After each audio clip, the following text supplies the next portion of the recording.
Coalition's nuclear plan is illegal, impractical, ineffective, uneconomic and totally irresponsible. It's illegal because the Howard government legislated 25 years ago prohibiting nuclear power in Australia, and Queensland, New South Wales and Victoria also have state laws prohibiting nuclear power.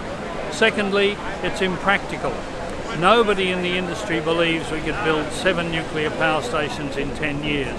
In fact, I've yet to find an expert who thinks we could build 1 in 10 years, because all of the power stations built in Western Europe this century have all taken 15 years or more. Thirdly, it would be ineffective.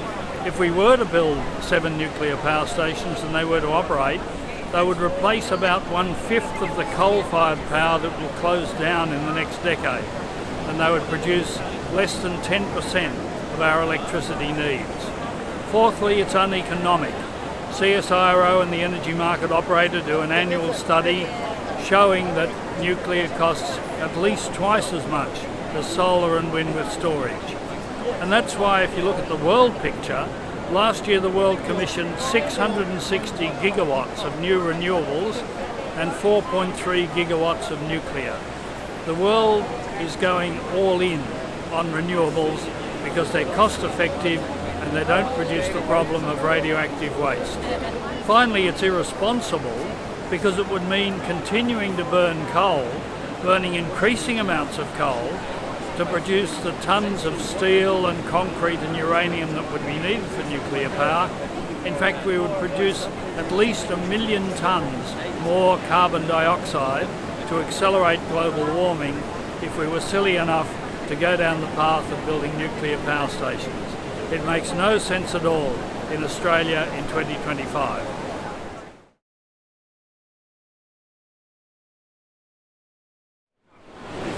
Everywhere where the community has elected an independent to replace a party hack from central casting, starting with Cathy McGowan in Indi, Zali Steggall in Warringah, Rebecca Sharkey in Mayo, in every case they've been re-elected with increased majorities because people actually like having a member of parliament who represents them rather than one of the major parties. And I think it's quite likely that we'll see an even bigger crossbench after this election, because I think all of the independents will be returned and a few new ones will be elected.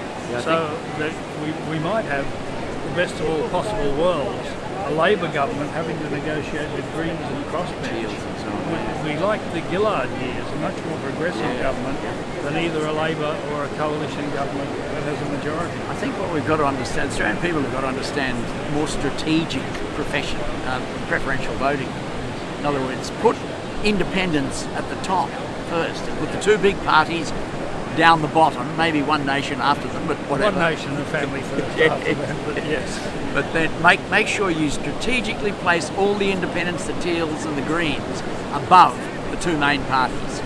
That's the main thing. And then when preferences are allocated, you've got a much better chance of getting an independent in than you have of the 2 main parties just creeping across due to preferences.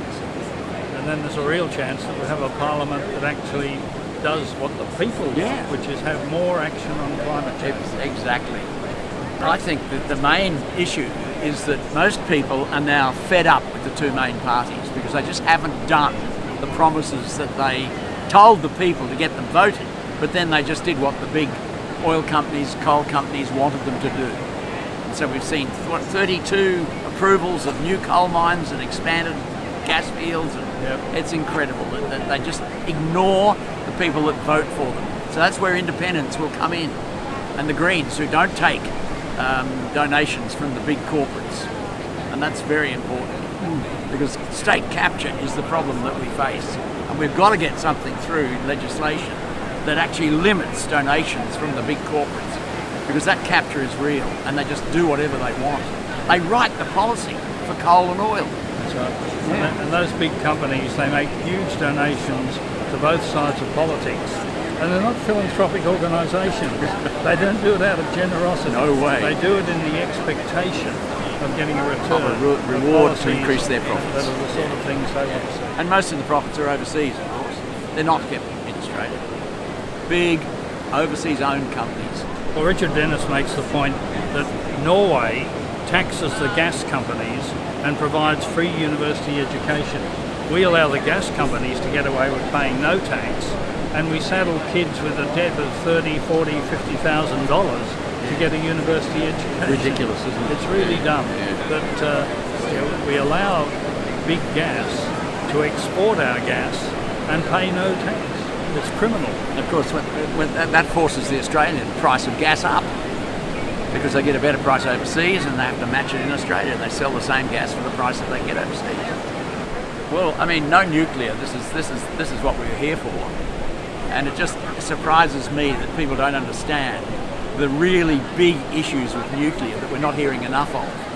I mean, the price, yes, construction is incredible, and Australia has no capability whatsoever in big power nuclear reactors. Yes, we've got a nuclear reactor at Lucas Heights for medical isotopes. 20 megawatts. They're tiny. We need huge nuclear, and the construction of that will require regulation, standards, which we don't have in Australia for our environment, and setting those up is going to take years. So it is an absolute fairy tale to think we could have power nuclear in Australia in under 20 years. Well, in fact, the Switkowski report to the Howard government said it would take 15 years to build one nuclear reactor. One. And Not seven. Mr. Dutton and Mr. O'Brien are selling this fantasy that we could build 7 in 10 years. If they really believe that, I want to know what they're smoking and where I can get some. And the other thing they don't really tell you is the waste. They just show, oh, it's a little capsule that big. That's all it is. In fact, there's tens of thousands of them in a nuclear reactor. And after a few years, they have to pull the waste ones out that are still radioactive, but they don't produce enough heat anymore. So they've got to be stored somewhere forever, essentially. The South Australian Royal Commission estimated what it would cost to build a storage facility to look after high-level radioactive waste from nuclear power stations. In 2015, they costed it at 140 billion Australian dollars, upfront capital cost, and then billions a year for running costs. The United States produces from its 191 power reactors, 88,000 tonnes of nuclear waste across the country, and they have nowhere to put it. They don't know what to do with it. And the other thing that's missing in the arguments and discussion is the decommissioning of nuclear plants. You don't just turn them off and let people in. Decommissioning is a huge expense that nobody yet knows what to do.